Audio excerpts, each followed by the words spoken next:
तो देखो आज टॉपिक हूँ मोस्ट इंपोर्टाट टॉपिक जदि आप गोटे कार किणवा प्लानिंग अच्छा मिनिमम 20 लाख टकर धरतु कार कि गोटे भल कारटे तो 20 लाख टकर जदि कार किणवा जिते लक्ष टकर भी किणतु तो आपण मैंने कार टी किपरि फ्री रे किनीपारे मो कह कथा रोचे धरतु आपको कौच धरतु आपणकर गोटे कार किणवा प्लानिंग धरतु गोटे कार बाछीदे धरतु ये गोटे कार बहुत सारा कार आपण मैंने देख पारे ये अच्छी तो आपण मैंने जेकोसी गोटे कार आम बाछा जे यही कारटा को आम किणवा जे किपरि आम ताकू पैसा फ्री रे किनी पारिबा ठीक अच्छे जदि आम गोटे भल कार किणवा महिंद्रा थार धरतु आम सर्च करवा तो बर्तमान ये मुझे सर्च करुच्ची महिंद्रार तो महिंद्रार सर्च कले ये बहुत सारा कार्स गाड़ी आसब तो आसी जाऊँगी ये थार आसूची थार रॉक्स ये आसूची 12,40,000 ऑनवर्ड्स आसूची कि सब पड़ीपाड़ी से पड़ज 20 लाख ठीक अच्छे ताठारू भल कॉस्टली गाड़ी भी आहरी आपण मैंने नहीं पारे ये देखो महिंद्रा थार ये आहरी सस्तार मिलूँ तो आम गोटे बहुत टी दामिका गाड़ी दरकार तो आम चेक करवा महिंद्रा थार कुआड़ गला दामिका ना एटा भी 10 लाख महिंद्रार बोलेरो भाया बोलेरो दरकार नहीं आमको दरकार थार धरतु यहीटा यही थारटा धरतु आम देखा एटा महिंद्रा स्कॉर्पियो 24 लाख टंका पर्यंत धरतु अच्छी ठीक अच्छे तो जदि आप महिंद्रा स्कॉर्पियो देखिए 13 लाख 24 लाख अच्छी तो जेकोसी भी गाड़ी नियंतु तो मुझे एग्जांपल हिसाब से कहली धरतु गाड़ीर प्राइस अच्छी धरतु 20 लाख सब मिसेक आपको 20 लाख देले गोटे गाड़ी मिल जाव ठीक अच्छे किंतु आपण मैंने से गाड़ी को किपरि फ्री रे किणवे तो देखो किणवाई हेले प्रथम आपन को ये लक्ष्य रखापी पड़ो जो जिनस आपण मैंने किणापी चाहूँगी धरतु आपण मैंने 20 लाख टंकार गाड़ी किणापी प्लानिंग कले 20 लाख जिते 20 लाख से 20 लाख टंका आपण पाखे थिबा दरकार कारण जदि आम जदि जो माने धनी लोक जदि आम फॉलो करवा बर्तमान जो माने धरतु अंबानी तो अंबानी हो कि आदानी हो से कौन करते जो किसी गोटे नुआ बिजनेस करेंगे तो से करेंगे लोन नहीं कि बिजनेसटा करती तो आपण मैंने भावुए कारण पैसा नहीं कोटी कोटी टंका से लोन कहीं नौ कारण लोन नेले से प्रॉफिट प्रॉफिट हम से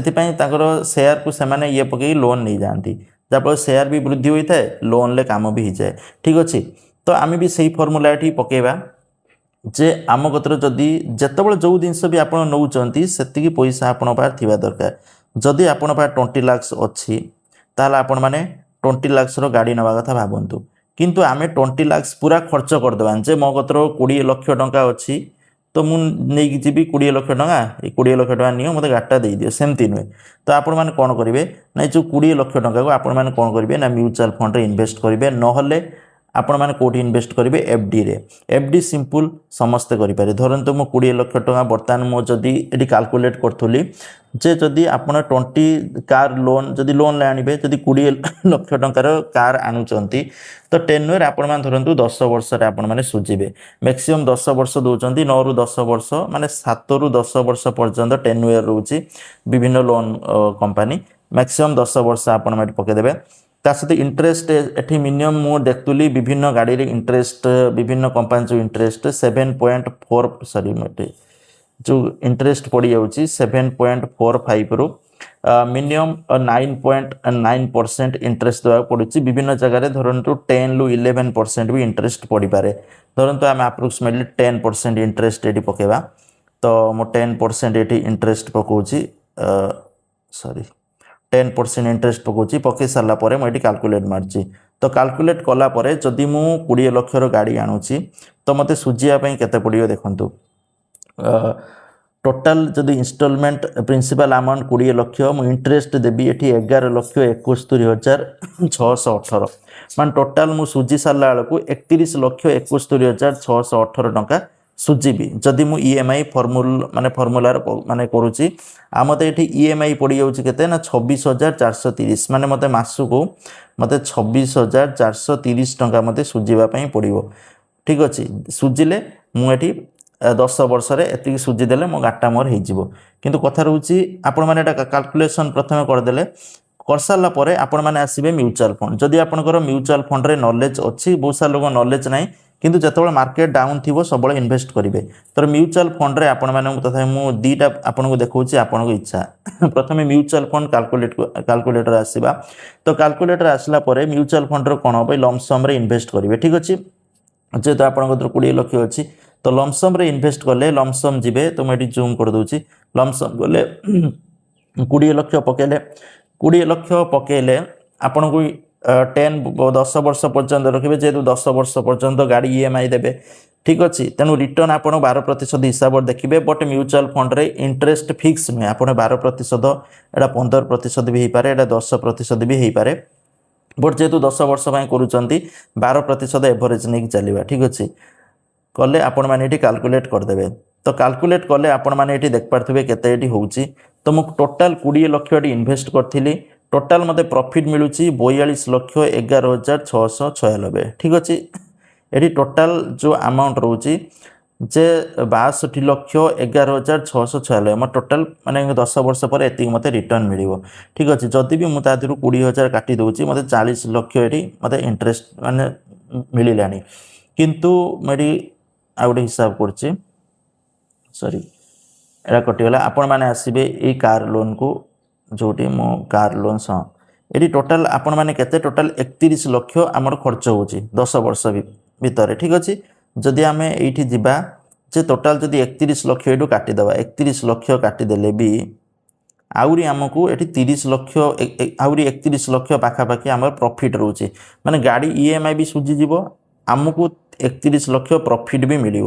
ठीक अच्छे किंतु एमती हेनी कहीं मुझे धरतु आपण मैंने 10 वर्ष ये पकेले या जो 20 लाख जो लमसम मारे ये इंटरेस्ट आपण मैंने मासिक विड्रॉ करदे 20 लाख मासिक EMI सॉरी 20 लाख मासिक इंटरेस्ट जहाँ भी आसो 20 लाख मासिक इंटरेस्ट जहाँ भी आसो 12% हिसाब से ताहा आपण मैंने EMI सुझे ये प्रति मास सुझी सुझी सारे आपणकर लास्ट को इंटरेस्ट भी ये किसी भी आप इनकम करेंगे प्लस आपन EMI सुझीज तो जदि आपण मैंने FD रो भी सही फॉर्मूला आपण मैंने लगे पारे जदि आपण मैंने FD कैलकुलेटर करते तो FD रे आपण को देखंतु मिनिमम 6.7% इंटरेस्ट हिसाब से मंथली फ्रिक्वेंट जदि धरी कैलकुलेट करदे तो आपण मैंने देख पारे टोटाल ये 20 लाख आपण मैंने इन्वेस्ट करते रिटर्न मिलला केते 19 लाख समथिंग तो ये 10 वर्ष पर मिलूँ तो आपण मैंने कौन करेंगे देखो टोटाल आपन को 39,01,198 टंका मिलूँ तो ये क्षेत्र में आपण मैंने कौन करेंगे आपन तो टोटाल 31 लाख आपणकर खर्च हम टोटाल 31 लाख गाड़ी सुझ सारा बेलू 31 लाख खर्च हम आउ जो बाकी 9 लाख समथिंग आपणकर प्रॉफिट रहीगला 9 लाख समथिंग आपणकर प्रॉफिट गाड़ी माने EMI भी सुझ देले 9 लाख टंका प्रॉफिट भी कमेदेले 10 वर्षर तेणु आपण मैंने यही जिनस को जदि 9 लाख टंका आपण मैंने प्रॉफिट कमेबे जदि आपण मैंने विड्रॉ न करेंगे मंथली किंतु EMI कि देवे आपण तो 20 लाख टंका अच्छी ना तेणु आपण मैंने कौन करेंगे ना ये जो 20 लाख टंका FD मारे FD मारे मंथली जो इंटरेस्ट आसो मंथली बैंक को कहे मंथली जो इंटरेस्ट आसो से सेविंग अकाउंट को देदेवे सेविंग अकाउंट को देदेवे सेविंग अकाउंट को देदेले मंथली जहाँ भी इंटरेस्ट आसो आपंकर सेविंग अकाउंट को आसो ठीक अच्छे आसो से EMI रे देबे आ जो बाकी आपंकर मूलधनटा ये पड़ी रही तो ये हिसाब से कैलकुलेट करी आपण मैंने EMI सुझी पारे प्लस आपंकर सेविंग रे किछि बंची पारिबो किंतु जदि आपण मैंने से पैसा को डायरेक्ट आपण दे गाड़ी नहीं आसबे धरंतु 20 लाख अच्छी दे गाड़ी नहीं आसबे ताने कौन प्रॉफिट पाइबे नहीं ठीक अच्छे ता सहित जदि आपंकर पाखरे 20 लाख नाही 20 लाख धरंतु 20 लाख आपणकर नाही किंतु गाड़ी किणी पकेले ताले आपण माने लोन रही EMI देवे जहाँफल आपंकर ये सेविंग किसी हेनी तेणु कौन सी आसेट्स बा कौन सी गाड़ी किणापी चाहूले प्रथमे कौन करूँ ना जेकोसी धरतु मोबाइल किणवे तो मोबाइल प्राइस आपंकर थी दरकार धरतु 40,000 धरतु मोबाइल किणले तो 40,000 टका आपण थी दरकार थिले गोटे इन्वेस्ट करूँ बाकी तादर EMI काढ़ी आपण मैंने एठी EMI तादर जो इंटरेस्ट काढ़े इंटरेस्ट को EMI एठी देकी मोबाइल किणतु तो ये जदि करेंगे आपणकर जो सुधरे आप मोबाइल किनदेवे तार आपणकर मूलधन भी सेविंग रहिबो। तो ये इनफॉरमेशन कौन जिनस किणवा पूर्व यही जो उपाय को जब फॉलो कर किणुंट आपणकर पैसा सेव हो पार। Thank you. जय जगन्नाथ।